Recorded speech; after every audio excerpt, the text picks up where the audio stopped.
Bom, pessoal, mais uma vez estamos aqui agora no nosso Mandatum Cast e hoje convidado especialíssimo aqui, um empresário, empreendedor, diretor, um dos diretores do Grupo Orguel, uma pessoa excelente, um amigo de longa data, Dr. Renison Canesso Moreira, diretor comercial da Orguel e da Mecan, ex-diretor da Alex São Paulo, ex-presidente da Abrasf, membro do Conselho da Abrasf, natural de Belo Horizonte, técnico em edificações pelo Cefet, Minas Gerais, administrador de empresa pela Faculdade Promove, MBA em Engenharia de Vendas pelo IETEC, pós-graduação em Gestão de Negócios pelo IETEC e tem todos os programas, né, desenvolvidos pela Fundação No Cabal, do qual ele participou, Programa de Desenvolvimento de Executivos, que é o PDA, PDD, enfim, né, todos esses programas, mais cursos, palestra, pós-graduação, enfim.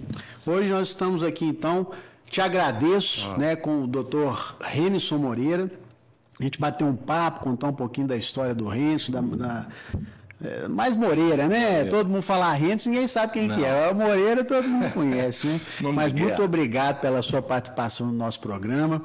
É sempre uma honra ter você aqui com a gente e contar um pouquinho da sua história. Então a gente gosta de começar do começo, né? Como é que era o Moreira, lá o Moreirinha, o menino, entra para casa, como é que foi essa história? Sua família é de Belo Horizonte, como é que foi esse início aí da sua trajetória aí? Felipe, em primeiro lugar, te agradecer, né? É uma honra muito grande estar aqui e participar desse bate-papo com você, principalmente, né? E vamos falar um pouquinho da nossa história aí, boa parte dela aqui dentro, né? Do Grupo Orguel. A minha família é de Belo Horizonte, meu pai, na realidade, nasceu em Pará de Minas, minha mãe nasceu em Belo Horizonte meu pai veio novo para BH, ele perdeu o pai muito cedo. Tinha que trabalhar para sustentar a família, veio para Belo Horizonte e minha mãe, os meus avós por pai de mãe vieram da Itália entre a Primeira e Segunda Guerra e minha mãe nasceu aqui em Belo Horizonte. Se conheceram muito novos, começaram a namorar com 14, 15 anos de idade, casaram, eu nasci, nós somos 5 irmãos, uma mulher e 4 homens, eu sou o 4º filho. Nascido aqui em BH, é uma criação muito simples, né? Meu pai, como eu falei, começou a trabalhar muito novo, então, falo que meu pai e minha mãe são autodidata, né? Porque não tiveram muita oportunidade de estudar. Estudaram até na época, a gente chamava de 4º ano de grupo, né? Porque naquela época era muito comum, né? Muito comum. Muito normal. Então, a gente... sempre teve uma infância muito divertida, porque na época também isso era permitido, né? Você brincar na rua, você estudava próximo de casa. E eu sempre estudei em escola pública a vida inteira e sempre tive bons exemplos dentro de casa, né? Que eu acho que isso é o principal, né? Muito ligado à religião, por parte da minha mãe, por parte do meu pai. Então a gente sempre teve primeiro Jesus Cristo aí como o maior exemplo nosso, né? Depois pai e mãe, né? Meu pai é um exemplo de profissionalismo, de honestidade, de trabalho, e minha mãe dentro de casa cuidando da gente, tomando conta dos estudos e não deixando que a coisa, né? Tudo com muita dificuldade. Meu pai era funcionário público estadual e minha mãe era dona de casa, meu pai era marceneiro, na verdade, né? Então, ele trabalhou um bom tempo dentro da rodoviária de Belo Horizonte e depois na sede do DER, e ele era o cara que arrumava tudo lá dentro. Mesma origem do Orguel. Exatamente, exatamente. Coincidência. E depois ele foi trabalhar, ele prestou serviço para o Orguel também, foi. Inclusive na casa do Sr. Francisco, chegou a trabalhar lá. Bacana. E aí eu fui estudando, né? Tinha meu irmão mais velho também como um grande exemplo, começou a trabalhar com 14 anos de idade, na época podia, né? Na época era importante. Não, e outra, além de tudo, era louvável. Exatamente. Todo mundo trabalhava. Né, assim, eu lembro, a gente ia sábado, domingo, lá pra Galeria do Ouvidor, carregava carne, uma alegria danada, uma coisa tão saudável. Depois comia o pastelzinho da Galeria do Ouvidor, tranquila, maravilha. Verdade. Era excelente, né? E o exemplo. Você vê seu irmão trabalhando, você falou, pagou, né? E aí o meu irmão, até culpa dele, né? Boa culpa. Ele foi lá, fez uma inscrição para mim no Cefet, eu passei, fiz o curso técnico. E eu estava até comentando que eu estava procurando um emprego no jornal. Formei, fui para Ipatinga, eu fiz um estágio de 8 meses na Uzi Minas, morando lá em Ipatinga. Retornei para Belo Horizonte, queria estudar. E aí, procurando emprego no jornal, apareceu no Orguel. Isso em 1988. Apareceu o Orguel, auxiliar de vendas.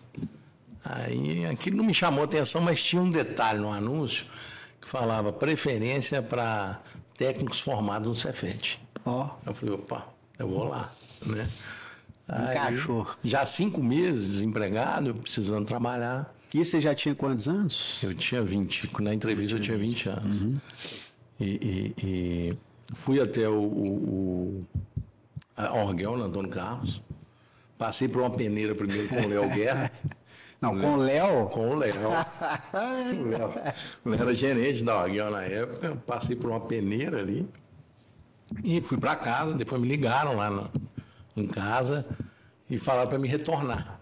Aí eu tive uma entrevista com o Sr. Francisco. E uma entrevista até interessante, porque eu cheguei para ser entrevistado, tinha lá umas 5 pessoas. Isso naquele prédio ali... do lado na Antônio Carlos mesmo, ali, sim, do lado prédio, da UFMG ali. Sei. Aí eu cheguei de tênis, all-star, calça jeans, camiseta. Os outros 4 candidatos de gravata, comprido, calça social. Eu falei, perdi aqui. Falei, o que eu vim fazer aqui, né? E até um fato legal, que entre esses 4 estava o Geraldo Saterra. Ele estava lá? Nós entramos bem juntos. E eu entrei para bater um papo com seu pai e essa conversa durou 1h30.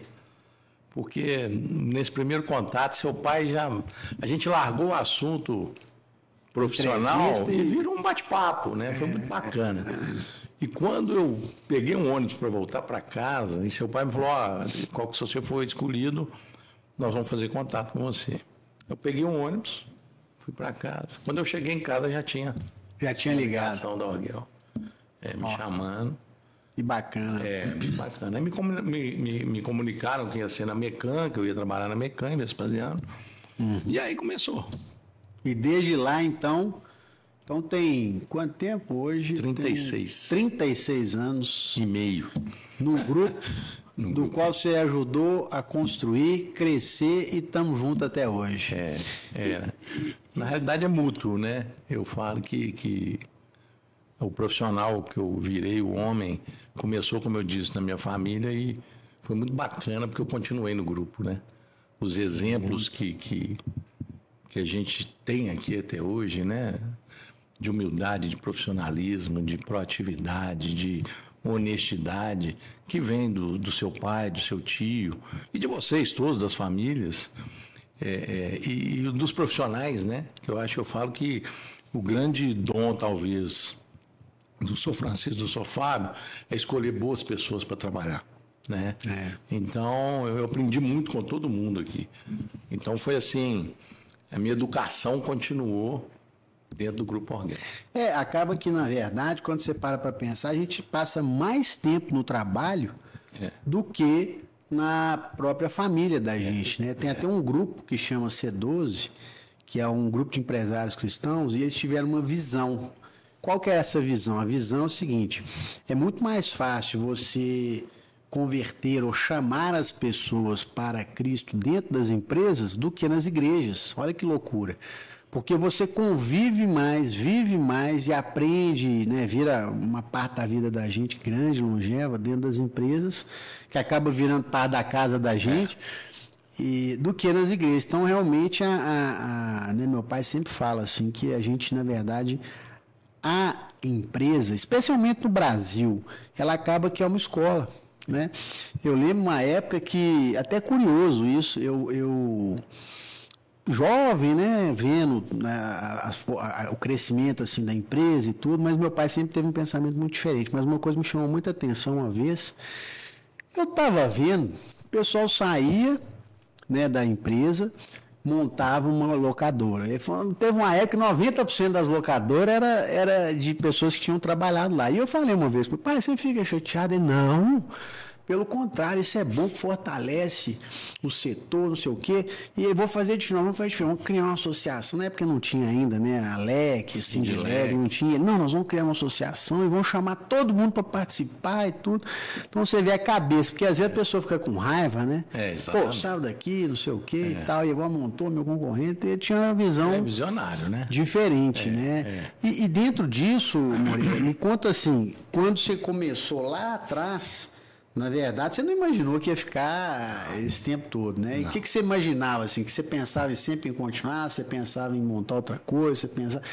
Como é que era nessa época que você tinha formado e a empresa também, na época, devia ser, né, muito pequena na época, né?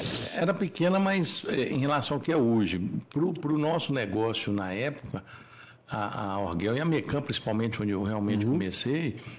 já era uma empresa respeitada, né, no Brasil inteiro, principalmente como fábrica e venda. Como locação ela estava começando ainda, né? Mas você entra apostando, né?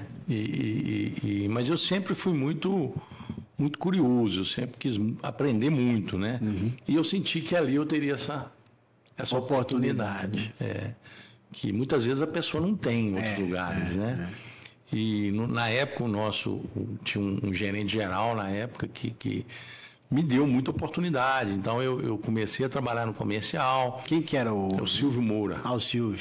Silvio, da Bema. Da Bema, hoje é o dono da Bema. Manda um abraço pro Silvio. O Silvio me ajudou muito comercialmente e rapidamente eu lembro que a parte de custos nossa ficava com um comprador na época, era um cara de suprimentos. E esse cara de suprimentos foi demitido. E contratou um outro que não dominava o custo. Aí eu corri no Silvio e falei, Silvio, deixa eu tocar essa área de custos aí. Aí o Silvio, né, durão, né? Vou fazer um teste. Se der errado, não tem volta não. Falei, tá bom. E comecei, aí de repente... eu comecei a dominar muitos produtos, porque o custo era feito na mão, né? Era parafuso a parafuso, você tinha que anotar um por um, era muita conta. Então almoxerifado, demais. Eu comecei a dominar muito bem isso. E teve um momento que a Encol, na época era a maior construtora do Brasil, começou a comprar com a Mecam. Volumes assim, a gente chegou a ter meses que a gente fechava a fábrica para atender só a Encol. E Silvio me deu a administração da Encol. Isso eu estava com 23 anos de idade, né? Olha, e antes disso aconteceu um lance engraçado, é bom contar. Nós tivemos um acidente, né? Indo trabalhar. A gente ia de Kombi, né? Da Mecam. Da Mecam. Kombi da Mecam. Tivemos um acidente numa segunda-feira de manhã. Aí eu machuquei, me levaram para o hospital. A Kombi bateu. Bateu. E eu estava naquelas duas portas, ninguém usava cinto. Não, que cinto aquilo ali era... E eu machuquei muito na época. Fui para o hospital. E eu estava internado, o Silvio foi lá. Aí eu estava lá todo arrebentado, não falava, arrebentei o rosto, a perna. O Silvio falou assim, um dia eu abri uma filial, você vai ser gerente dessa filial. Então você melhora logo aí, né? Aí beleza, isso foi em 90, outubro de 90. Foi passando o tempo, ele foi me dando oportunidades, mas nada da filial. Eu pensava assim, o senhor achou que eu ia morrer, por isso que... Para dar um ânimo novo. Essa filial. Mas aí chegou em 94, ele me chamou, e talvez essa foi a melhor decisão na minha carreira, porque primeiro eu com 26 anos, ser convidado para gerir uma filial. É muito novo, né? Com locação também, eu não trabalhava com locação, eu trabalhava só com venda na fábrica. Em São Paulo, né, no estado de São Paulo, uma filial que eu ia, fui para Abri, que foi Campinas, e o Silvio, seu pai, me deram essa oportunidade, falou, vai, você dá conta, e nós vamos te ajudar e tudo mais. E eu fui. Ali eu larguei a faculdade, abandonei a faculdade, porque que é uma decisão difícil, né? Você mudar, parar de estudar, Mas eu não pensei duas vezes. Em julho de 94, eu fui para Campinas e o seu pai e o Silvio falaram assim, ó, todo mês um de nós dois vai estar lá para te ajudar. Eu falei, eu vou precisar, porque eu nunca tinha sido gestor, nunca tinha sido um líder. Eles só foram aparecer lá quando a filial fez 1 ano no churrasco. Você falou assim, vocês falaram que ia vir aqui todo mês e não vieram. Esse mês durou 375 dias. Né? Foi num churrasco que a gente fez de 1 ano da filial. E aquilo ali mudou minha vida como profissional, como gestor, como líder, né? Foi a grande oportunidade e você tem aquele negócio assim, eu não posso decepcioná-los e nem decepcionar a mim mesmo. Né? Então eu trabalhava dia e noite, abri mão de tudo para me dedicar àquele negócio, né? Em pouco tempo, Filial Campinas já era o melhor resultado entre as filiais da Mecana. Parabéns. Aquilo ali realmente é um divisor de águas, porque você pegar com 26 anos, hoje é uma coisa muito curiosa, né? Não sei se você tem filhos e tudo, mas eu fico vendo assim, hoje tem um excesso de informação que não tinha antes. Isso. Né? As pessoas têm muita informação, sabem até mais que a gente. Pô, lá 5 minutos sabe tudo.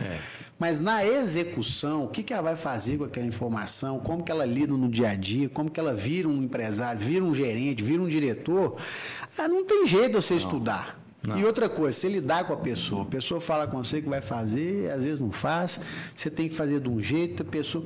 Então, essa dinâmica... Eu vejo que hoje as pessoas estão completamente perdidas. Até o jeito de falar, o jeito de vestir, o jeito de andar, como que ela faz. Então, assim, essa quantidade de informação... Excessiva, né? É excessiva. A pessoa ainda fica perdida, porque começa a assistir esses coach aí, aí o cara acha que tem que chegar mandando, que não sei, não sabe nada. Exatamente. Sabe nada. E o seu histórico, né, comprova isso. E eu vejo isso, né, que as pessoas não têm mais paciência, querendo aprender, querendo passar, querendo se desenvolver. Né? Para o quê? Para ter todas as ferramentas, né, e virar um líder, virar um CEO. A pessoa não quer ter essa escada. Né? Hoje a pessoa entra, quer ir para um lado, vai para o outro, não, tá dando dinheiro aqui, não vou ser coach, não vou fazer vídeo, eu vou... Quer dizer, e cria uma frustração, tanto é que você vê o índice eu nem vou falar a palavra que eu iria falar aqui, mas você vê o índice de frustrações, o índice de remédio, psiquiatra, não sei o quê, exatamente porque a pessoa não quer passar por todas as fases. As etapas, né? Então, como é que foi isso, assim? Você estava lá e você fala, não, eu estou aqui em São Paulo e tudo, né? E também não é fácil, porque antigamente... o pau comia, não tinha aquele negócio de mensagenzinha, amaciar, que palavrão e o pau comendo, não tinha. E assim, São Paulo foi um mercado, sempre foi muito exigente, né? Mas Felipe, graças a Deus, eu sempre tive uma facilidade muito grande de me relacionar. Então, São Paulo para mim foi uma escola muito boa. E eu me dei muito bem com o estado de São Paulo, né? Então, foram 7 anos morando lá. A gente abriu filial de Campinas, depois abrimos Ribeirão Preto, abrimos São José dos Campos. Então, foi assim, uma oportunidade. Aí eu comecei a conviver muito com as entidades de classe, que eu aprendi também com o São Fábio e São Francisco. Né? Que isso também me deu uma maturidade muito grande, né? Eu sempre tive uma facilidade, criei isso lá, na verdade, de me relacionar com o cliente, o concorrente com o fornecedor. Então, você se consegue criar uma rede ali com os seus stakeholders ali, que você se dá bem com todo mundo. E isso é fundamental, né? Então, e num mercado exigente como São Paulo, se você consegue isso ali, você está preparado para lidar em qualquer lugar do Brasil, porque... O profissionalismo dentro do estado de São Paulo, não estou aqui menosprezando o resto do Brasil, claro, com certeza, mas São Paulo realmente está acima disso, né? Está acima, não tem dúvida. Desculpa. Então, aquilo ali me ensinou muito, né? E aí as filiais foram crescendo muito, a Mecana, na época, investiu muito em locação, então a gente começou a se desenvolver muito lá. Produtos que não tinham em São Paulo para aluguel, como escoramento, por exemplo, eu briguei muito para levar. E a gente levou, porque na época o escoramento só tinha em Belo Horizonte. E a gente levou e a gente se deu super bem com o escoramento dentro do estado de São Paulo na época. Já tinha filial lá na Vila Tinha na Leopoldina, capital, não? tinha. Já tinha, que era o... Jordano. Já existia o Jordano. Já existia. Jordano, que hoje é um grande cliente nosso. Sim, né? Grande abraço pro Jordano lá. Tá firme e forte lá. E já tinha São Paulo, eu cheguei em Campinas, depois a gente abriu as outras filiais. E aí em 2000, final de 2000, início de 2001, seu pai, ele já na época não era o Silvio, era o Carlos Alberto. Carlos Alberto. Carlos Alberto já trabalha com ele há 28 anos, né? Ele entrou em 97. Me chamaram para voltar para Belo Horizonte. Entendi. Né? Aí eles precisavam de alguém para assumir a fábrica de novo, na parte comercial. Entendi. Aí eu voltei no início de 2001. Eu já tinha casado. Você vê que eu fui para Campinas, achei que eu nunca mais ia voltar, né? Eu tava... Mas você já tinha casado nessa época? Eu casei, quando eu fui, a minha esposa, que era namorada, ficou aqui. E ela falou, ih, acabou. Ela deve ter pensado assim, ih, agora acabou, agora não tem volta mais. Lá que eu sou muito namorado mais firme. Resiliente. Né? 2 anos e meio morando sozinho lá e ela aqui, eu nunca dei um bolo, né? Isso aí. Tá vendo, né, Fernando? Tá vendo. Depois vamos mandar o vídeo pra ela, confirmar. Tá registrado. Nos comentários. Isso. E aí depois eu casei. Ela é de Belo Horizonte? Ela é de BH. Ah, tá. Casamos em 96, ela foi. Aí ela foi para São Paulo. Foi para Campinas. Tá. A gente morou lá. Em 99 nasceu a Duda, que é a minha filha. Nasceu lá? Nasceu lá. Em Campinas. Nasceu lá. E no início de 2001, a gente voltou. E aí eu assumi a parte comercial da fábrica. E ela foi, só um parênteses, que ela foi muito parceira, porque às vezes a mulher sofre, né? A mulher, putz, fala, não, vou sair daqui, minha família e tudo, vou lá para nem sei para onde, fazer o quê, como é que é cidade grande, porque na época Campinas você pensava São Paulo, né?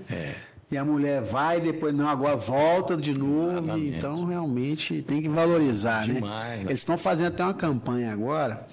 Porque a gente participa, né, das entidades de classe, tem uma entidade que a gente participa, que ele tem um grupinho lá falando sobre o papel das mulheres nas empresas, porque elas não aparecem diretamente, porque quando você vai ver os empresários, né, você tem lá o pessoal da VEG, da Gerdau, enfim, tem toda uma história em cima do fundador, em cima, mas esse grupo está fazendo esse trabalho, a importância da mulher, porque o cara chega xingando, nervoso, bravo e às vezes chorando, com depressão, querendo pular da janela. Exatamente. E as mulheres estão ali, às vezes, cuidando da família, cuidando da casa, e tem um papel muito relevante, porque muitas decisões, às vezes, são tomadas em casa, não é nem na empresa. Exatamente. Já chega pensando, conversa com a mulher tem um sentimento mais, né, às vezes, um sexto sentido, vamos dizer assim, né? E dá uma consultoria, né?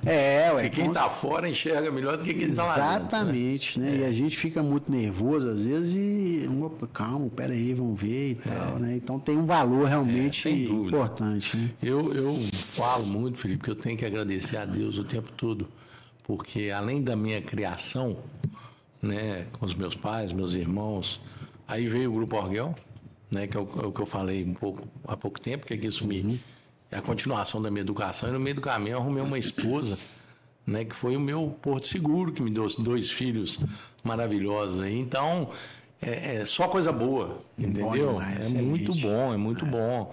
E Fernanda realmente, quando eu casei com a Fernanda, ela tinha 21 anos. Muito nova, né? Muito nova, né? Foi mãe com 24 do primeiro filho, da Duda. Então... segurando a bala. E assim, na época ela trabalhava em Campinas, a empresa que ela trabalhava quebrou. E a gente resolveu que ela não ia trabalhar mais, porque a Duda estava lá, a gente não tinha ninguém. É difícil. E ela acreditou plenamente em mim e deixou a vida dela profissional para que eu pudesse me dedicar à minha. Né? Então é o que você falou. Não é a minha vida profissional, é a minha vida e dela. Claro, né? Com certeza. Então eu voltei, assumi a fábrica, a parte comercial, né? Ali eu comecei a trabalhar mais diretamente com o Carlos Alberto. Seu pai toda semana estava lá, seu pai na época era o presidente do Grupo Orguel, né? E aí eu comecei a cada vez mais, eu falo que uma reunião com seu pai é uma aula, né? Então, é uma aula. A gente tem que escutar mais, falar pouco e captar tudo que ele está falando, né? E a gente conseguiu levantar a fábrica, fez uma reestruturação na rede de representação, fez um trabalho muito bacana, a fábrica cresceu muito, né? E eu queria voltar um pouco atrás para comentar um negócio que eu aprendi com seu pai. Quando eu fui para Campinas, seu pai me falou um negócio que eu não esqueço. Antes de eu ir para lá, ele me chamou um dia, me desejando tudo de bom, que estava à disposição, como sempre. E falou, ó, o negócio é o seguinte, Moreira, você agora vai começar a mexer com gente. Então, você está indo só você vai ter que montar uma equipe lá. Então, se você for contratar um estagiário, um office boy, contrate esse cara pensando que um dia ele pode ser o diretor da empresa. E eu guardei isso, assim, carrego isso comigo até hoje. Muito legal. Né? Porque todo mundo que eu entrevisto, desde essa época, eu pensei, pô, você não pode pensar aqui agora, tem que pensar que esse cara tem que crescer aqui dentro, né? E eu fui um exemplo disso, né? Então, talvez quando seu pai me entrevistou lá em 88, já estava pensou nisso, né? Então, eu voltei, continuando, a gente fez um trabalho muito bacana, eu, o Carlos, a equipe toda, né? É o que eu falei, o grupo sempre teve pessoas maravilhosas, né? Em qualquer função, em qualquer nível, assim. Os times sempre foram muito bons. Muito bons, né? Muito bons. Aí, em 2011, o Sérgio já era o presidente, aí eu virei o diretor comercial, né? Da Mecan ainda. E quando as empresas se juntaram, eu me tornei o diretor comercial do grupo como um todo. Foi um desafio grande, porque eu comecei a trabalhar com um portfólio de produtos que eu não trabalhava na Mecan, né? Plataformas, geradores, torre de iluminação. Mas graças ao time todo, né? Eu estou conseguindo enganar. Tá indo bem, né? Tá indo bem. Mas realmente a gente para pensar assim, quando as pessoas, às vezes, a gente tem um escritório, né? Eu tive a oportunidade de passar por todas as áreas da empresa, mas como estagiário, né? Na oficina, lá, Rua dos Pancos e tudo, na Arguel, tudo, com o Fábio, quando tinha feito aquela unificação da Galeria Ouvidor lá pro centro, enfim. Mas uma coisa que eu reparo, né? Como a gente tem um escritório hoje aqui de advocacia e tudo, que sempre foi uma coisa que eu sempre pensei, eu via meu pai sofrendo muito, eu sempre pensava assim, gente, tem que arrumar um jeito de defender os empresários, porque os empresários sofrem demais. Legislação é só contra. Não tem nada a favor. Dinheiro que você ganha é 50%, 60%, 70% para o governo. Você não tem contrapartida nenhuma. Você não tem, hoje não tem mais, né? Você não tem uma escola de ponta, você não tem educação, uma saúde, você não tem segurança. Então, tudo que você carrega, né, praticamente o governo nas costas, que a gente acha que o governo está, tirando algumas pessoas e exceções, o sofrimento é muito grande de ser empresário. Né? E o cara, para ser empresário, ele tem que ter sangue mesmo. O cara tem que ser corajoso. Porque você parar para pensar, o cara vai começar uma empresa hoje, o desafio é muito grande. E lutar sábado, domingo, de noite, de dia, de feriado, negócio dando prejuízo, você investindo, indo lá. E eu lembro, a gente não existia, né? Como você falou, uma vida muito simples. Por exemplo, na casa 4 irmãos, a gente usava roupa de todo mundo. Minha mãe só comprava roupa unissex. E mesmo assim era nos atacadão, cansava de ver. E minha mãe, coitada, com todo amor e respeito, ela falava, não, filhinho, isso aqui depois você vai ter, você queria uma bicicleta, queria um minibug. Ela era louco, eu escrevi uma carta para o Silvio Santos, queria um minibug. Escrevi lá a porta da espetáculo. Acho que minha avó depois guardou-se a cópia dessa carta. Mas enfim, então era tudo muito simples, né? A gente sempre teve... Muito difícil. Então eu vi essa parte empresarial, mas porque voltando, como a gente tem um escritório aqui, você perguntar assim, né, o que o Grupo Alguel já passou? Em todas as etapas empresariais, de sofrimento, de tudo, de alegrias, derrotas, vitórias, eu acho que dá para fazer uma minissérie aqui, né, Moreira? Então, assim, nesse ponto que eu queria te perguntar, assim, nesses desafios, quais foram os maiores desafios que você realmente falou assim, nossa, porque foram tantas coisas, né? Até o fundo que entrou, mais recente, a gente conviveu no mundo de tudo, praticamente, né? E essa mudança também por equipamento novo, por máquina nova, aí fecha a fábrica, volta a fábrica, né? Um desespero geral. Eu lembro, na época, assim, quando a gente passou uma crise muito, meu pai chorava, eu via ele chorando em casa, tem que mandar as pessoas, infelizmente, embora. E ele chorava e falava, não, Sentiu nós estamos muito. perdendo aqui o coração da empresa. Não, então, queria que você contasse, né, assim, esses desafios, assim, que você viu, viveu e aprendeu, né? A gente acaba aprendendo com tudo isso. Dois momentos que me marcaram, que eu guardo até hoje, momentos assim mais difíceis, né? Foi o plano Collor, em 90, que ali a gente viveu um momento péssimo, porque... Desesperador, né? Não só nós, né, da Mecânica Orguel, mas o Brasil inteiro, né? Sofreu muito e na época a gente teve que reduzir muito o quadro de funcionários também. Parou, você não vendia, você não alugava, você não parou de receber, inadimplência foi lá em cima, foi um negócio terrível. E esse momento que você falou, quando a gente começou a viver a crise de 14, 15, que as empresas se juntaram, fechou a fábrica, ali realmente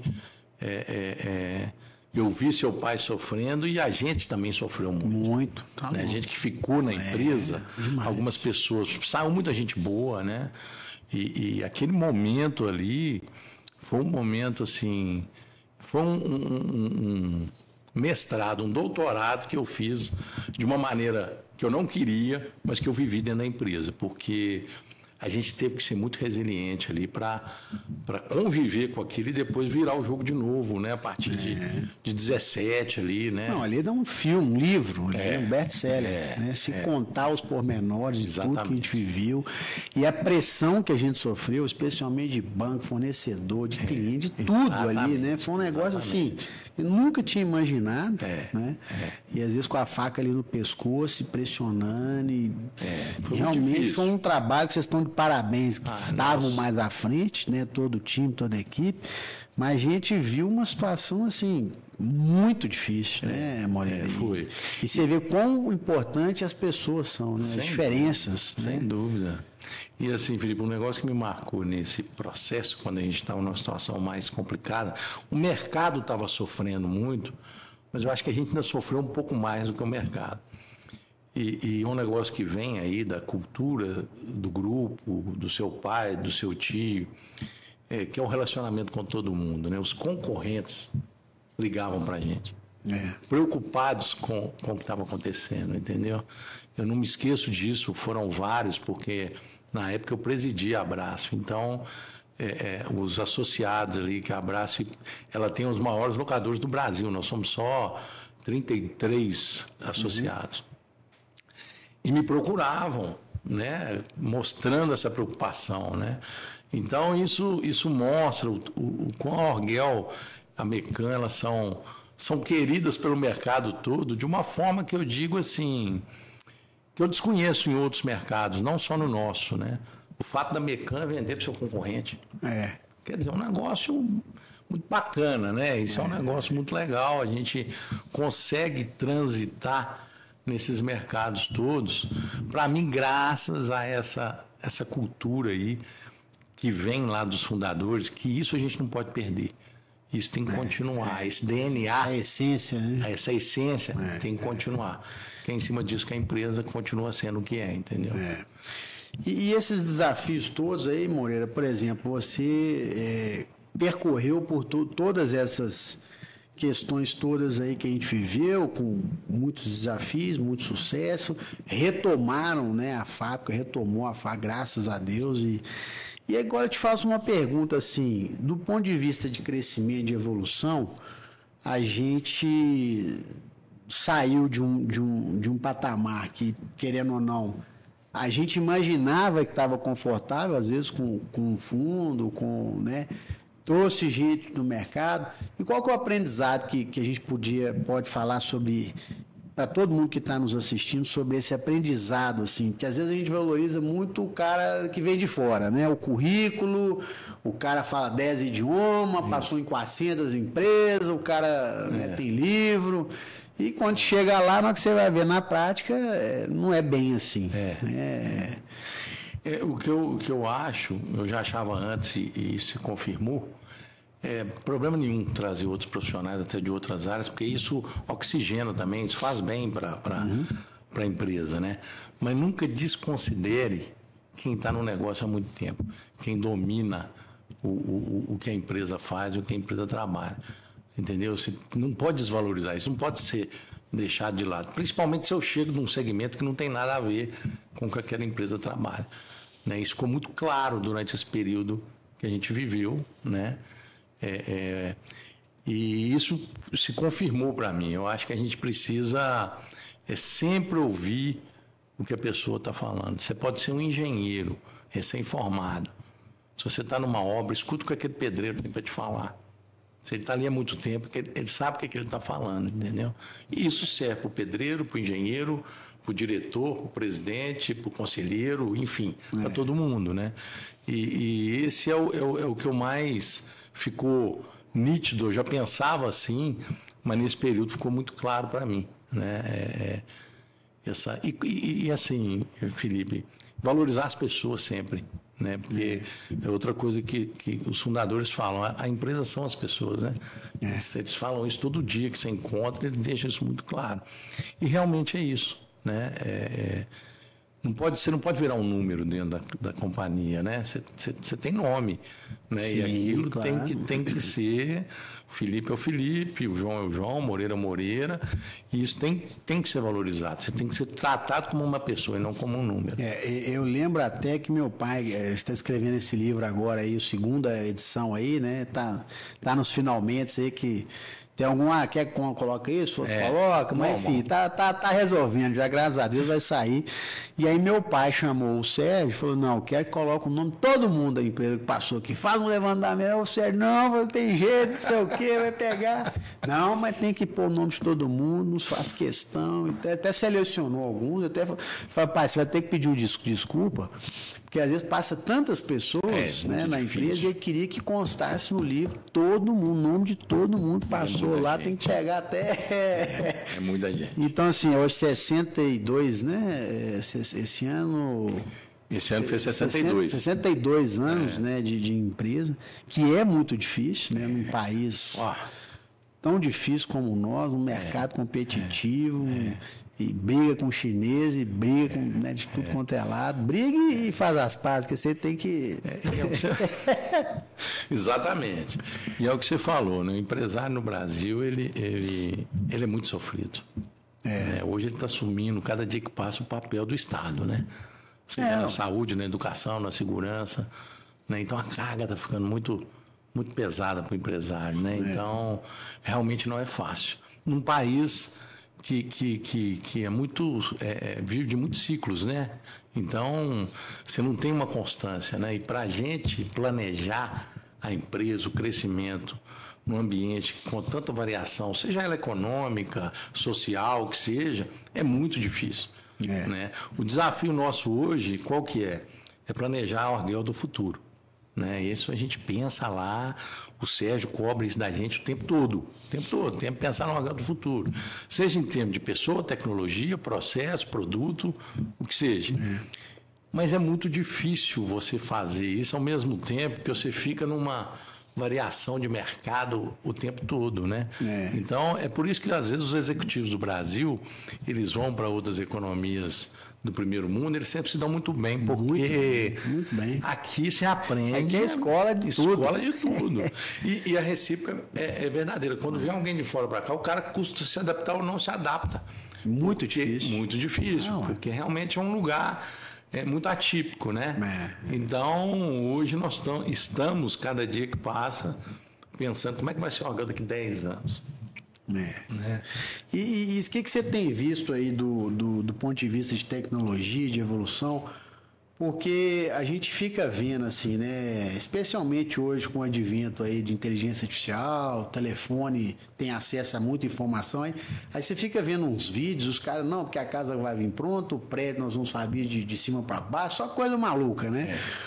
Você acha que essa tecnologia realmente está vindo para ficar? Ou também, por outro lado, você chega na China, os caras estão com andame de bambu ainda. Quer dizer, é uma coisa muito... assim... Tem muita inovação, claro, não tenho dúvida, mas você acha que já existe essa substituição desses equipamentos tradicionais e tudo?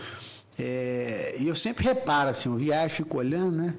Falei, pô, mas tem um andame aqui, mas tem isso, tem aquilo. Então, assim, você acha que existe Ainda tem alguma coisa que, isso aqui agora chegou, vai acabar com esse mercado, vai acabar com essa coisa? Você acha que tem visto isso ou você acha que ainda é um processo mais lento? Eu acho que no nosso negócio é um processo lento, né? A construção civil no mundo, e aí vem o produto, o equipamento para construção a reboque, a mudança é muito lenta, né?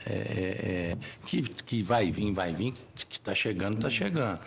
Há 25 anos atrás, você não falava em plataforma elevatória, né? Hoje o Brasil já está com quase 50 mil plataformas elevatórias dentro do Brasil. Não, obrigado. E é um número muito abaixo do que deveria ter se você comparar com outros países do mundo. O andaime, a tendência é que caminhe para o alumínio, né? O método construtivo, a tendência é caminhar cada vez mais para o pré-moldado, seja ele predial ou não. Na parte de galpões já é uma realidade. Na parte predial ainda está muito embrionário, né? Mas é uma tendência, só que é muito lento, né? E eu até não me preocupo tanto com os equipamentos. Eu me preocupo também, mas eu me preocupo mais com a forma de atendimento. Entendi.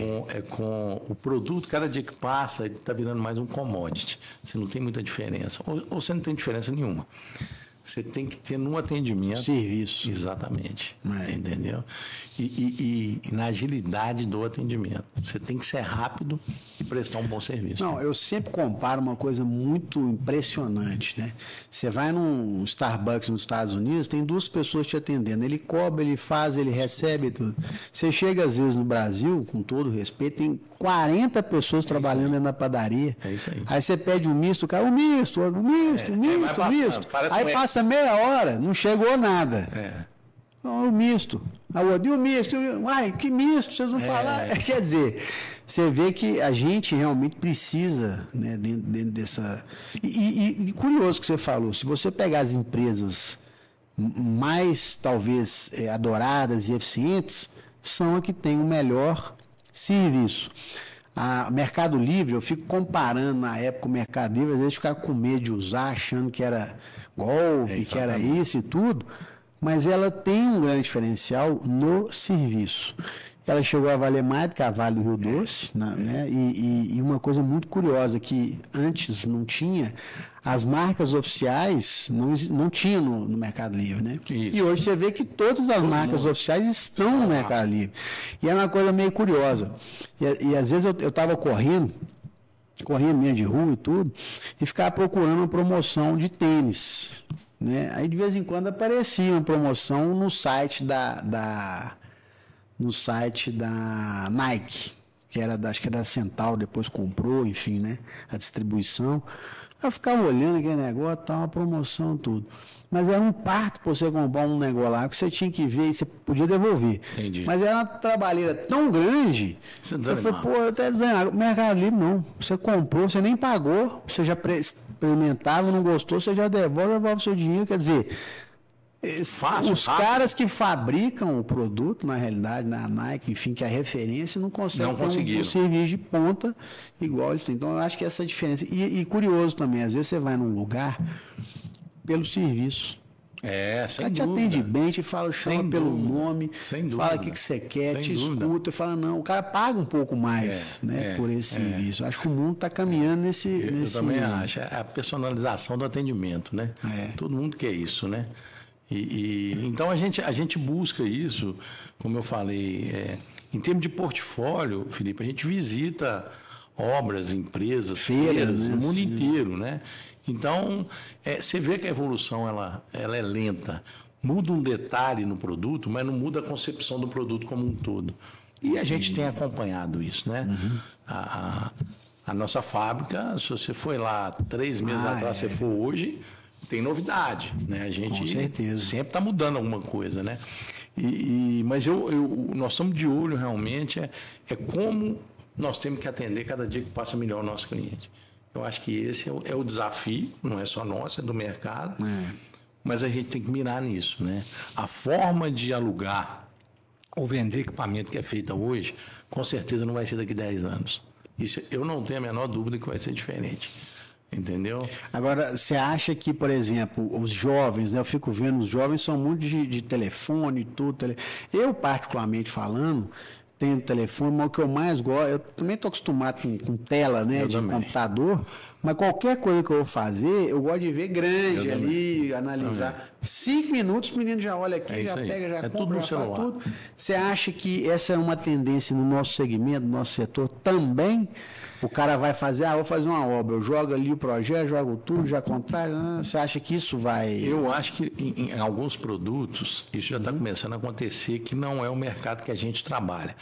Que é o produto, é o linha leve, é o hobby. Que a gente já trabalhou no passado. Exatamente. Eu quero uma furadeira, eu vou ali, vou alugar, o cara vai te entregar na sua casa com uma moto, com um massaveiro e vai resolver o seu problema.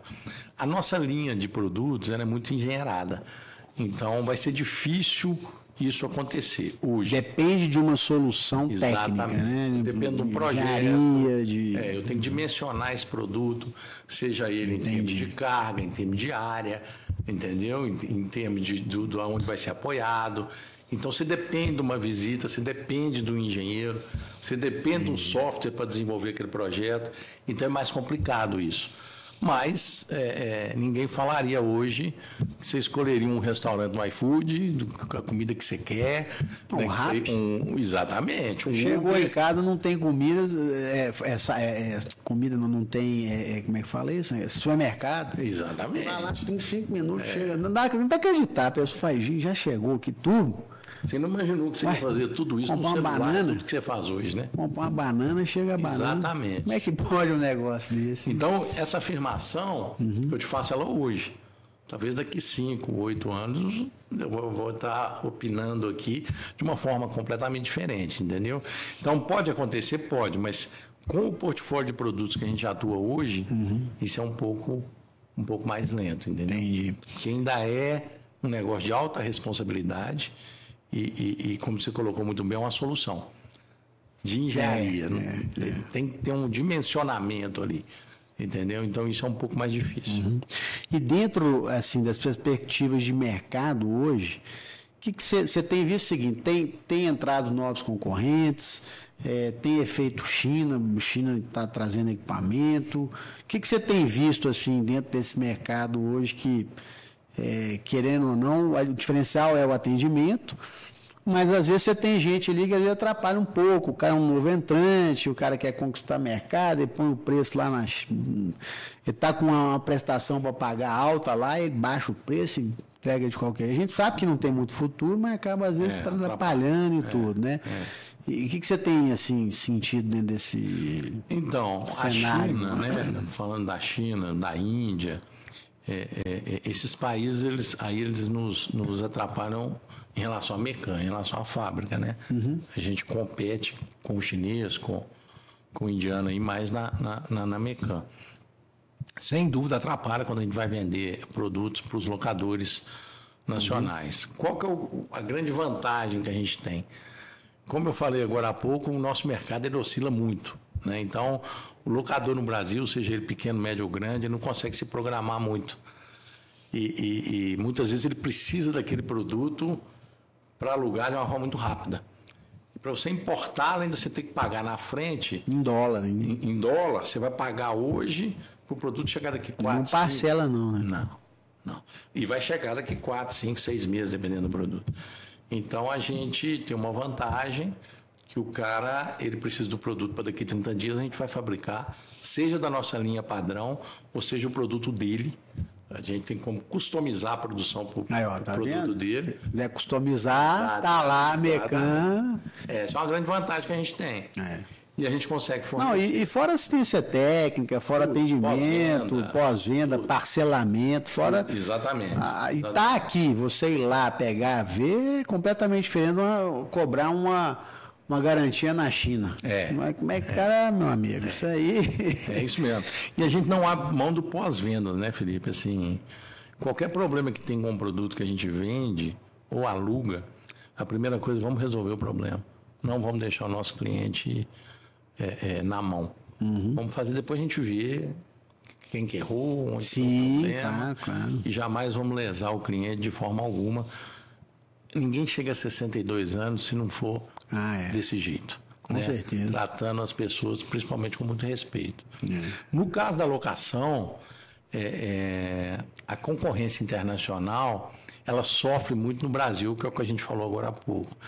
E está acontecendo até o contrário, né? Você vê a DOCA, que é a segunda maior locadora de andaime e escoramento do mundo, acabou de sair do Brasil, agora tem 2 anos. Depois de ficar aqui mais de 20 anos. Porque não se adaptou. O próprio Walmart também. Exatamente. Pegou, cascou fora. Aqui não é para mim, aqui não é para amador. Não é. A Meva saiu. Está retornando agora, ficou fora do Brasil 23 anos. Agora está tentando voltar, mas com um parceiro brasileiro. Então, assim, não é muito fácil. E também tem um outro detalhe. O pessoal está acostumado com euro, com dólar. Chega aqui, o dinheiro desvaloriza muito. O cara ter $5, $10, $20, tem que vender o triplo para poder recuperar esse em dólar. Isso. Né? Que não é... É isso aí. Eles ficam olhando os números assim, é um negócio... E o regime tributário aqui... Tá louco. Aí a gente quer nem o advogado. Eu acho que nem o cara que fez a legislação entende. Porque você pergunta para ele sobre essas questões, especialmente agora, né? Que vai fazer... Nós estamos nessa transição agora. Isso. É muito difícil achar um entendimento único. Não. E, além de tudo, além de ter o legislador, eu acho que o objetivo é comum de querer melhorar. Porém, vai complicar tanto que até a própria Receita tem um entendimento, às vezes, completamente diferente do que foi o legislador lá atrás queria, né? E aí, muito provavelmente, vai ter muito autuado. Vai ter muito serviço para advogado entendeu? Tem que ser bom. Tem que ser bom também, porque não adianta. Porque às vezes... eu já vi também muito advogado lá, né? Tem muito serviço, mas às vezes o cara complica tanto, piora a situação do cliente, né? Mas dentro desse contexto todo, Moreira, o que você vê, assim, de grandes desafios dentro desse cenário aí? Você tem... O que você pode, assim, talvez pontuar de algumas dificuldades que possam surgir, que possam estar vindo aí nesse segmento, no nosso cenário? Tem alguma questão mais preocupante ou... Não, o que eu acho que a gente, que eu falei agora há pouco, a gente tem que estar pensando em se inovar o tempo todo. E isso não é fácil. Falar em inovação hoje é uma palavra da moda, né? A gente fala em inovação. Mas, na realidade, é uma coisa que todo mundo já faz há muitos anos, né? A última encontro de líder nossa aqui, eu mostrei alguns fatores lá que mostravam, né? Como a Orgel inovou em 62 anos. Se a Orgel não tivesse inovado, ela não estaria aqui hoje. Nossa Senhora. Né? Do que ela começou, do que ela virou. Exatamente, em todos os sentidos, né? Então, a inovação está na moda hoje, mas sempre existiu. E eu acho que isso tem que continuar dentro da empresa, né? E pensando agora, olhando para dentro, que é o trabalho que nós estamos fazendo, que o nosso planejamento estratégico já indicou isso, é a gente abrir o leque em termos de segmento de atuação. Entendi. Né? A gente, tanto na locação quanto na fábrica, isso é um desafio nosso, a gente não pode ficar ligado tanto somente à construção civil. Né? Então, hoje nós já estamos caminhando muito para a indústria, né? Mas tem que buscar o agro, tem que buscar a parte de energia. Né? Na fábrica é a mesma coisa. Né? Não pode depender tanto de vender para o... E às vezes o produto até o mesmo, né? Que serve para as atividades afins ali. Né? No caso da locação, é exatamente isso. Né? O mesmo produto que a gente loca hoje na construção, a gente loca na indústria. Só que o que muda?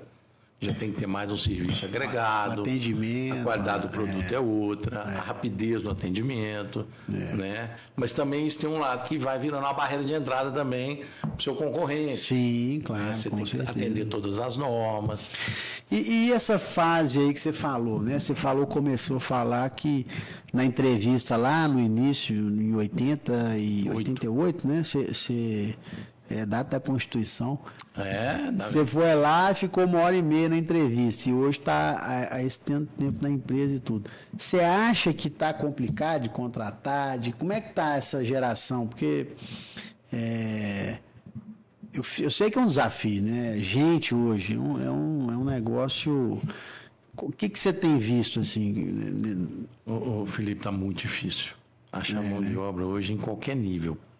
É muito difícil. Você Hoje a gente sofre para contratar de um ajudante a um gerente, né? A gente tem muita dificuldade. O mercado está demandando muito e a oferta de mão de obra ela está diminuindo por uma série de fatores, né? Hoje o governo ele dificulta um pouco com vários benefícios que ele cria. Hoje tem mais gente no Bolsa Família do que carteira assinada.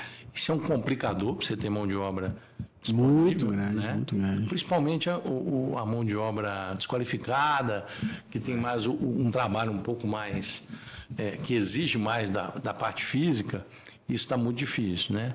E esse aquecimento, porque hoje as barreiras globalizou demais. Então hoje você tem gente no Brasil trabalhando para uma empresa na Índia, na China, na Austrália, nos Estados Unidos. Então isso tudo acaba, o cara trabalha aqui do Brasil, mas ele está trabalhando para uma empresa americana. Né? Tem um filho de um amigo meu que trabalha para uma empresa americana aqui do Brasil. E recebe dólar, morando no Brasil. Tá doido. Então assim, existe uma dificuldade muito grande, né? E a gente fala, o Sérgio fala muito isso, né? O filho do motorista não quer mais ser motorista. O filho do pedreiro não quer ser pedreiro, né? Porque todo mundo quer mudar, quer evoluir. Claro. Hoje estudar se tornou uma coisa muito acessível, né? Então, realmente é um desafio hoje. Né? Não só no Brasil, né? Eles falam até que, inclusive, as profissões do futuro, pedreiro, servente, marceneiro. Exatamente. O cara tá achando que é mexer com inteligência artificial, né? Não, é o cara que vai consertar o banheiro, vai desentupir um vaso. Esse é o cara que vai ganhar dinheiro. Exatamente. Então, até ontem eu estava assistindo uma palestra de um cara, ele foi da Receita e trabalhou no Banco Central e mora em São Paulo, e viajou o mundo todo. Ele estava falando, falou, gente, hoje o mais difícil não é achar economista no mercado de capitais, bolsa não. O mais difícil é achar um cara para ir lá em casa arrumar ou consertar o chuveiro. É isso mesmo. E ele estava conversando na palestra e falando o seguinte, que eles conseguiram uma pessoa para ir lá na casa dele arrumar, não sei o que era, não sei se era chuveiro, alguma coisa que não conseguia arrumar de jeito nenhum. E ele chamou, aí chegou uma pessoa lá e falou assim, cara, me explica uma coisa, por que todo mundo que a gente liga, marca, não vem? Ele falou, tem 2 motivos. Primeiro, que a mão de obra está escassa. 3 motivos. Terceiro, que a mão de obra, assim, está muito demandada. E segundo, que quem quer fazer esse serviço somos nós que somos antigos, mais velhos. Então, muita gente que estava meio que aposentado está voltando por tanta demanda. E se eu falar para ele que é R$500 para arrumar um chuveiro, ele paga. Se eu falar que é 1.000, ele paga. Se eu falar que é 2.000, ele paga. Por quê? Porque não vai ficar sem tomar. Não, e outra, quer tomar banho no chuveiro quente. Ele não vai arrumar, porque corre o risco de tomar um choque, acabar estragando outras coisas. O cara está focado na empresa dele. Então, essa mão de obra o cara vai para a profissão do futuro, porque não tem. Né? E a tendência no Brasil é acontecer o que acontece nos países do primeiro mundo, cada vez ficar mais escasso, a mão de obra mais cara, né? Isso não tem, eu acho, né, que não tem volta, né? Realmente é muito difícil. Eu acho que o governo tem feito alguma coisa nesse sentido, principalmente 2 anos para cá, de investir em abertura de novas escolas técnicas, né? Que eu acho que é tentar desenvolver essa mão de obra. Tem que voltar com isso. Com certeza. Né? Porque hoje você não tem muita oportunidade nesse sentido, né? De formar gente senais da vida, né? E às vezes você vê uma pessoa que é muito jovem, às vezes muito nova, ele vai aprendendo na sua casa, tentativa e erro, arruma uma coisa, quebra a outra. E você chega lá e fala, pô, cara, não, mas o cara põe as amassas no lugar errado, tem torto. Quer dizer, o cara vai aprendendo na prática lá e depois tem que contratar uma pessoa para arrumar. E dentro dessa história toda, Moura, eu queria que você contasse qual foi o caso mais engraçado que você viveu aí, além de muitos, né, obviamente que já tiver, qual foi um caso assim, um engraçado, você falou assim, pô, ou então um caso diferente, sugênero, uma coisa diferente que aconteceu na sua carreira profissional aí. Rapaz, você me apertou agora, hein? Vinha assim de estalo, não Não é fácil, foi muita coisa, né? Assim, a gente viveu muitos momentos aí de tudo, especiais, né? Mas eu brinco muito. Eu vou contar uma história aqui, já que é para contar, para fazer você rir um pouquinho. Todos nós, né? Todo mundo está assistindo. Eu contei outro dia isso para um pessoal lá em Campinas, eu estava na filial. E o Geraldo Sotero foi um parceirão meu durante. Trabalhamos 28 anos. Até curiosamente, ele passou junto com você. Foi, só que ele acabou entrando um pouco antes de mim. Ah, tá. Porque ele estava de terno. Ele estava de terno. Eu tive que comprar o terno. Eu tinha que fazer o seminário de formatura no Cefet, que era uma semana na escola. Então ele foi antes. Mas entramos uma diferença de 2 meses. O Geraldo está com quantos anos, Geraldo? O Geraldo está com 63. Está novo ainda. Está novo, cabelo pretinho. Você está com... Cabeludo. Você está com 50, né? 57 já. Tá vendo? E aí aconteceu um fato legal uma vez que num domingo eu estava vindo da casa da minha mãe com meu menino, o Vitor devia ter uns 9, 10 anos de idade. Eu parei num semáforo. Uhum. Não, o Vitor tinha 10. Em São Paulo ou em Belo Horizonte? Não, aqui em BH. Aí chegou um pessoal de uma consultora, acho que é da Direcional, dando picolé, balão, e viu o Vitor, me entregou para ele, e eu no semáforo. Aí o cara aqui, deixa eu pegar seus dados aqui para te oferecer um apartamento. Ah, não, deixa eu te mostrar aqui. Eu falei, não vai dar tempo, vai abrir. Não, então me passa seu telefone. O telefone eu passo. Aí ele falou, então fala. Aí eu falei, 992 17 54 era 11. O do Geraldo era 26. Aí eu falei, 26. Aí ele falou, qual é o seu nome? Eu falei, Geraldo Sotero. Aí meu menino já olhou para mim, fez uma cara, né? Papai tá doido. Ele falou, pode te ligar, mãe? Eu falei, pode, só que é o seguinte, eu já nem lembro que eu almocei agora. Então você insiste, porque eu não vou nem lembrar que eu conversei com você, não. Pode. Liga só a partir de meia-noite. Mas insiste. Aí, beleza, chegou na segunda, fui trabalhar, tô lá na sala, o Geraldo na mesa dele, tocava o telefone dele, Geraldo atendia. Pois não, apartamento? Ontem? Não foi comigo, não. Esquecido? Ruim de minha irmã não é sua mãe. E desligava. Daí a pouco o cara ligava de novo. Mas, assim, são esses casos ali. Eu falo que a gente tem que levar tudo no bom humor, né? Não, com certeza. E fora as viagens, né, cara? As viagens. Tive uma experiência com o seu pai, que foi eu e seu pai e o Savassi. Mandar um abraço pro Savassi. O Savassi é outro professor. Pescador. Demais. Savassi, nós somos para Angola. Né? Nossa Senhora. Pegamos um avião aqui da TAG, né? Que é a empresa. Banco Sol. Banco Sol. Meu pai tá com essa ideia até hoje. Esse nome é maravilhoso. Banco Sol. Azevedo, o cara que você chamava Azevedo. Aí nós de entrar no avião, a gente tá lá para fazer o check-in. Aí o cara chamou Francisco Guerra. Aí chama estranho, né? Chamar assim, você fora da ordem, da fila ali. Foi seu pai lá. Daí a pouco, Henderson Moreira, fui eu lá. Aí eu sou Francisco, primeira classe, executivo. Nós dois. Meu pai, coitado, e a gente não tinha comprado isso, não.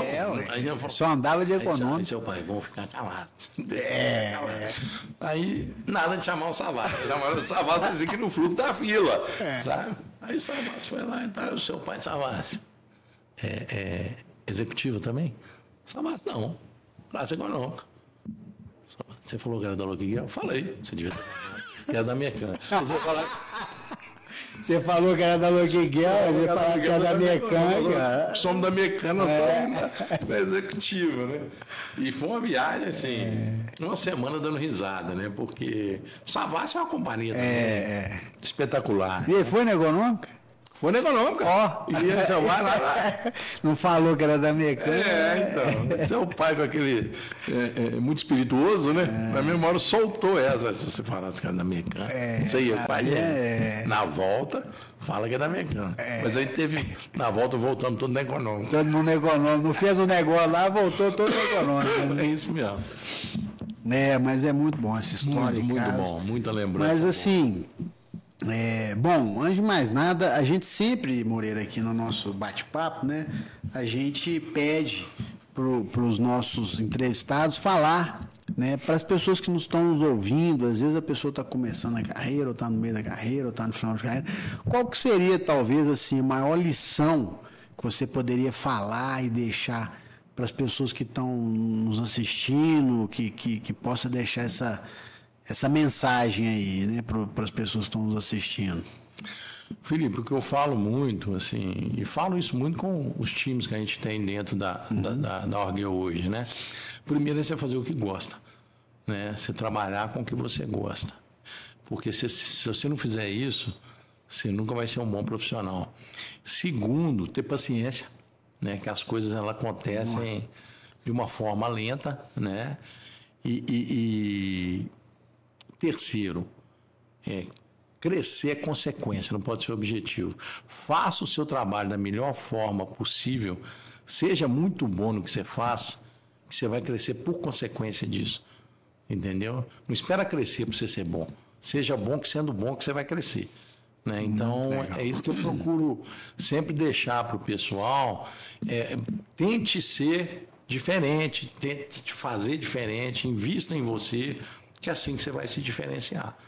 Tempo de casa não diferencia ninguém, formação na escola só não diferencia ninguém, né? Você pode ser um excelente engenheiro, mas se você não tiver habilidade de lidar com gente, você não vai sair do lugar, né? Então, tenha paciência, invista em você e seja um ótimo profissional no que você faz. Eu falo isso com os meus filhos, que assim vocês vão crescer, vocês vão se desenvolver e, além de tudo, disciplina, ética, né, caráter, índole, que isso para mim é o básico, isso não é diferencial, né? Isso você tem que nascer com berço, né? Mas eu acho que é isso, né, que eu tenho, principalmente essa geração que está chegando, que é muito imediatista, né?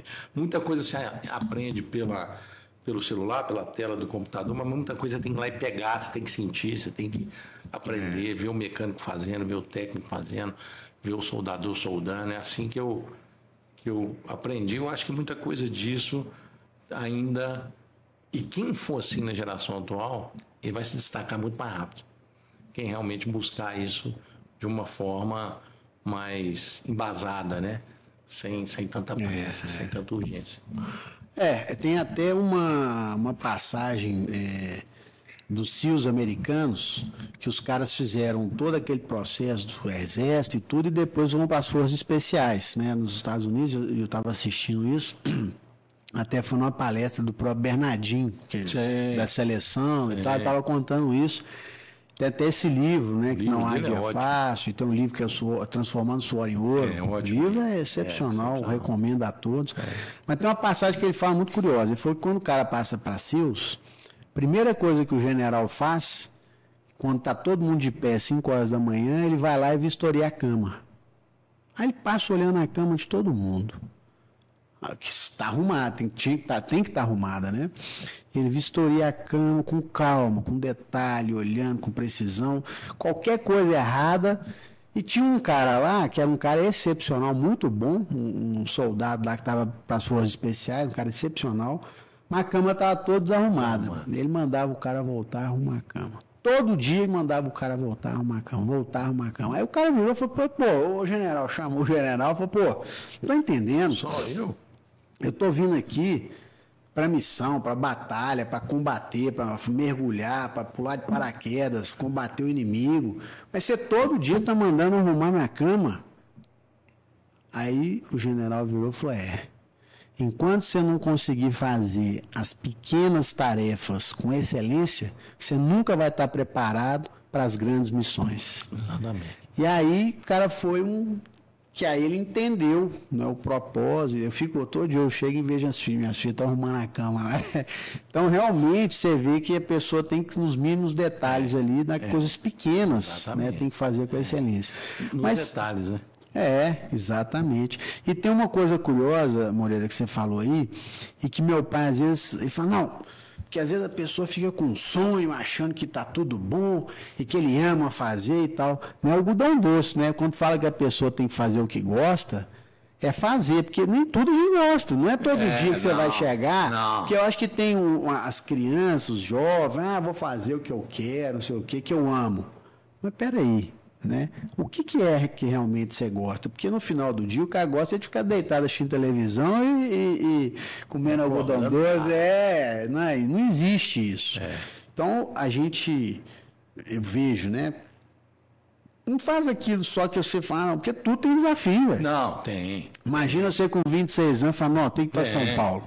Se você não abraçar assim, falar, não, eu vou ali, vou receber, né, e essa responsabilidade, e aceitar esse desafio, você não cresce, você não evolui, a pessoa fica achando que eu faço tudo que eu gosto. Mas no final a pessoa... Tudo tem um bônus e um ônus, né, Felipe? Claro. Eu falo aqui, por exemplo, jogador de futebol, né? O cara, toda criança quer ser um menino, quer ser um jogador de futebol, né? Pô, beleza, um puto não. Primeiro que só 1%. Todo mundo, não sei se você sabe, o Moreira é jogador excelente, viu? Já fui. Já fui. 1% que vira aí os craques que estão nos grandes times. Só 1% dos jogadores que tentam ser jogador. Segundo, o cara na fase da vida dele que ele mais quer viver, o cara não tem sábado, não tem domingo, ele custa ter uma folga durante a semana. Então, quer dizer, é muito bom, ganha muito dinheiro, mas tem o lado que você falou, do sacrifício. Tá louco. Entendeu? De não ficar com a família, de estar viajando todo dia. Isso não é fácil, né? Então, mesmo que você goste daquela profissão, vão ter os desafios, vão ter os sacrifícios. A vida não é fácil. Não. Né? Então, e eu procuro, a gente sempre procura dar para o filho da gente uma vida melhor do que a gente teve. Né? Isso está não tem jeito, está no subconsciente, né? Mas a gente tem que sempre deixar claro isso para eles, porque, olha, na hora que você abraçar e começar, aí você vai andar sozinho. E aí você tem que estar preparado para isso. Igual o Cortella fala, né? Vaca não dá leite. Você tem que ir lá tirar, não adianta não. Vaca não dá leite.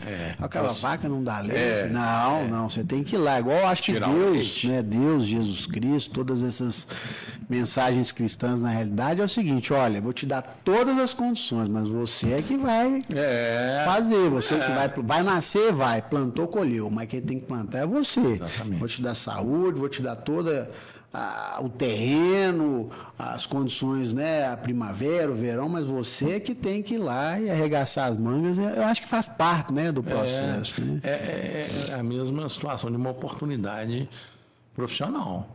Você ganha a oportunidade. Se você vai realizar aquilo ou não, depende de você. Claro, né? Com certeza. Como, né? Se você fosse um excepcional, vamos dizer assim, aliás, um profissional muito ruim, muito provavelmente você não estaria onde você está hoje. Sem dúvida. Né? Você cresceu junto com a empresa e tudo, mas você se desenvolveu, você cresceu, você lutou por aquilo, né? E às vezes a pessoa olha e fala assim, o Moreira lá, o diretor, é fácil demais, lá no ar-condicionado, mas ninguém viu a luta que é o dia a dia e continua sendo, né, Moreira? Continua. Mas é isso aí, meu amigo. Gostaria de te agradecer muito por estar aqui. A gente tem história aqui para ficar aqui, casos e casos, né? E uma honra estar te recebendo aqui, as pessoas que participam com a gente, nossos ouvintes aí, os telespectadores, né?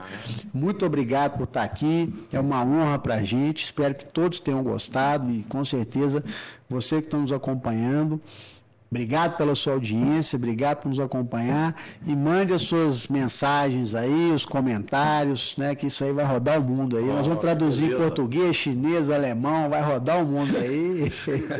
Muito obrigado, meu amigo. Quem agradece sou eu, uma honra muito grande, né? Eu tenho uma consideração muito grande por você, né? Muito obrigado. É uma honra estar aqui, um negócio diferente. Eu nunca tinha feito um bate-papo desse aqui para contar um pouquinho da minha história dentro do grupo, né? De uma maneira tão longa assim e tão agradável, né? Então, espero que o pessoal goste e estou à disposição. Estamos aí, uma meu honra amigo. muito grande. Volte sempre, muito obrigado. Pessoal, eu isso que aí. agradeço. Obrigado.